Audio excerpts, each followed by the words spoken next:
Hi hello S M क्रिएशनमध्ये सगळ्यांचं स्वागत आहे. तर चला आज आपण गवाराची कोरडी भाजी बनवणार आहोत. तर ती कशी बनवायची ते बघूया. इथे मी गवार अशी बारीक निवडून घेतलेली आहे. तिला स्वच्छ धुवून अशी तव्यावर भाजून घेतलेली आहे. इथे बघू शकता थोडी अशी भाजून घ्यायची.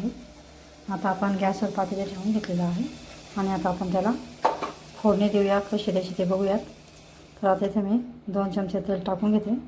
तर चला आता इथे बघू शकता आपण 1.5 चमचा मी इथे तेल टाकून घेतलेलं आहे. आता त्याच्यामध्ये आपण थोडी राई टाकून घ्यायची. तेल तापून झालं की इथे राई आपली तडतडून झालेली आहे. अर्धा चमचा आपण जिरे टाकून घ्यायचे. थोडीशी पाऊण चमचा हळद बघू शकतो इथे. आणि इथे आता आपण 1 चमचा आपण अंबारी मसाला टाकून घ्यायचा आहे आणि 1 चमचा आपण लाल तिखट आपल्या आवडीनुसार टाकायचं आहे. तर अशा पद्धतीने आपण सगळं साहित्य टाकून घेतलेलं आहे. मसाले टाकून घेतले.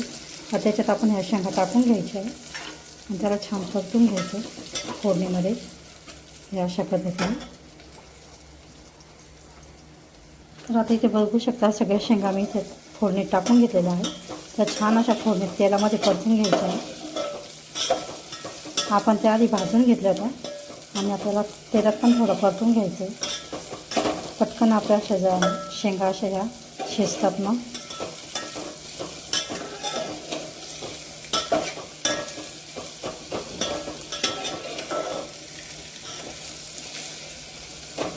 आता आवश्यकतेनुसार आपण मीठ टाकून घ्यायचं. इथे मी आता अंदाजानुसार अर्धा चमचा मीठ टाकते. इथे बघू शकतो अर्धा चमचा मीठ टाकून घ्यायचं. मीठ टाकल्यानंतर छान याला परतून घ्यायचं फोडणीमध्ये हे अशा पद्धतीने.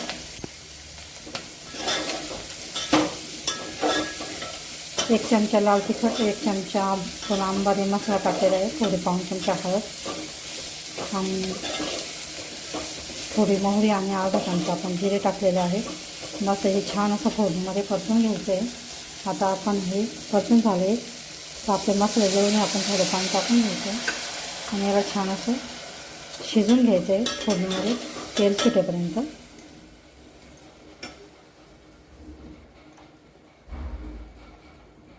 तर अशी साधी सोपी आणि सिंपल भाजी पटकन आपण बनवू शकतो आणि ही भाजी आपण पोळीसोबत भाकरीसोबत पण खाऊ शकतो.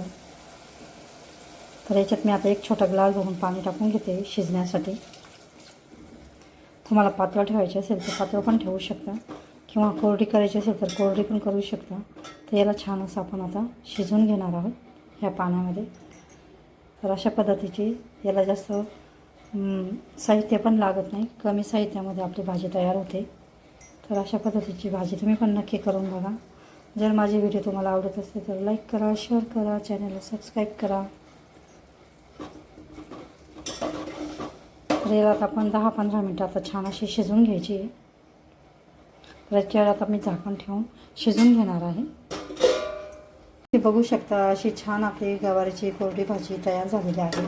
ही भाजी तुम्ही डब्यासाठी पण मुलांना देऊ शकतात किंवा आपण स्वतः मोठ्या माणसांना पण देऊ शकतो.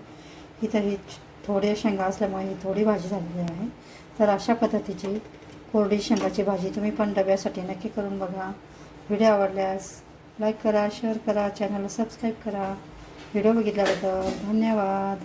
मस्त खा आणि स्वस्त राहा. पुन्हा भेटूया अशाच नवीन व्हिडिओसोबत. तोपर्यंत बाय.